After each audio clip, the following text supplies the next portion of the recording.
한국인의 소울푸드, 세계 슈퍼푸드에 당당히 이름을 올리는 그 음식, 바로 김치죠. 지금 여러분들의 머릿속의 김치는 당연히도 고춧가루로 버무려진 빨간 모습일 것입니다.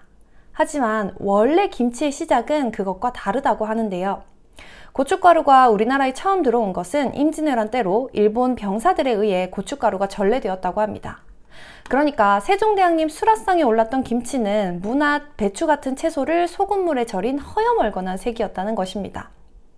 한국인이 좋아하는 칼칼한 매운맛을 내어주는 것은 물론이거니와 고춧가루는 음식이 상하지 않게 오래 보관할 수 있게 하는 성분이 있으며 김치의 유산균을 10배나 늘려주어 지금의 슈퍼푸드 김치가 탄생할 수 있게 된 것입니다. 김치처럼 역사 속에서 여러 과정을 거쳐서 지금의 한국식 또는 독자적인 한국 음식이 된 여러 음식들을 소개해 보려고 합니다. 짜장면은 중국 산둥 지역에서 먹던 작장면에서 유래되었다고 합니다. 작장면은 중국식 된장을 볶아 얹은 국수라는 뜻인데 1880년대 중국 사람들이 우리나라에 들여온 음식입니다.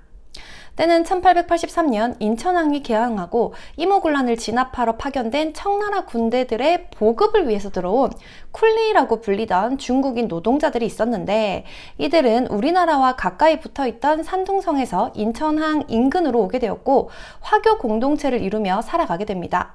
이것이 지금의 차이나타운의 시초입니다.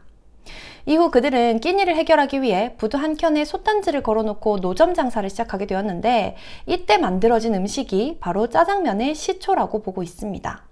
하지만 이 음식이 그대로 지금의 우리의 짜장면이 된 것은 아닙니다. 한국인들의 입맛에 맞추기 위해서 기름과 향신료는 줄이고 양파를 듬뿍 넣어 단맛을 강하게 했다고 합니다. 돈가스는 오스트리아 전통 음식인 슈니첼에서 유래되었습니다. 슈니첼은 서양으로 건너가 포크 커틀릿이 되었고 일본으로 건너가 돈가스가 되었습니다. 이것이 우리나라로 전해지게 된 것입니다. 서양식 포크 커틀릿은 적은 양의 기름으로 지져내는 거지만 일본식 돈가스는 기름에 튀기는 것이 특징인데요. 서구화가 시작되던 메이지 유신 때 자그마한 편에 속하는 일본인들은 키가 크고 덩치가 좋은 서구적인 체형을 만들기 위해 고기를 많이 먹어야 했지만 역사적으로 막강한 권력을 자랑했던 천황이자 승려였던 덴무천황의 명령으로 1200년 가까운 기간 동안 육식 금지령이 내려져 육식을 금기시하던 문화가 있었습니다.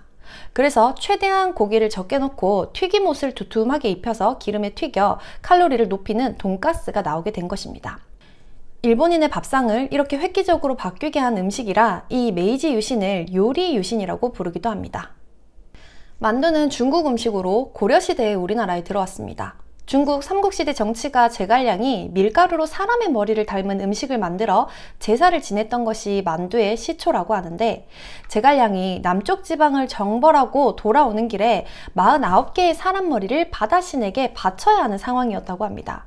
진짜 사람의 머리를 바칠 수는 없었기에 제갈량은 꾀를 내어 사람 머리 모양의 떡 49개를 만들어 제사를 지내게 되는데 이것이 바로 지금의 만두의 시초였다고 전해지는 것이죠.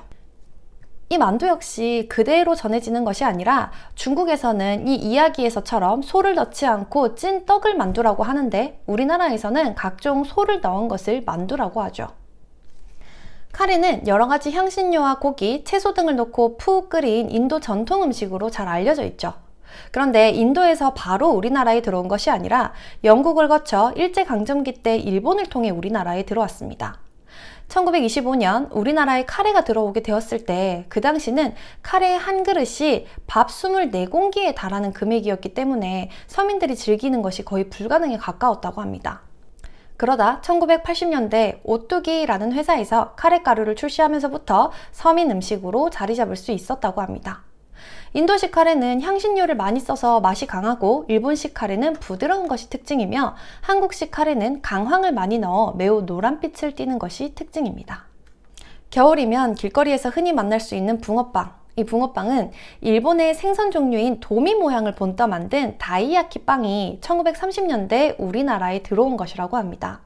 비싼 도미를 자주 먹지 못하는 서민들을 위해 도미 모양의 빵을 만들어 팔게 된 것이 시초였다고 하네요. 우리나라 사람들이 좋아하는 음식 중에 하나인 라면. 이 라면은 원래 중국 음식인 남면에서 전해졌다고 합니다. 남면은 중국 발음으로 라멘, 일본 발음으로 라멘, 우리 발음으로 라면이 됩니다. 남면은 밀가루 반죽을 칼로 썰지 않고 손으로 잡아 늘리면서 면을 만드는 국수라고 합니다. 기름에 튀긴 면인 인스턴트 라면은 1958년 일본에서 안도 모모후쿠라는 사람이 튀김 요리를 보고 개발했다고 합니다.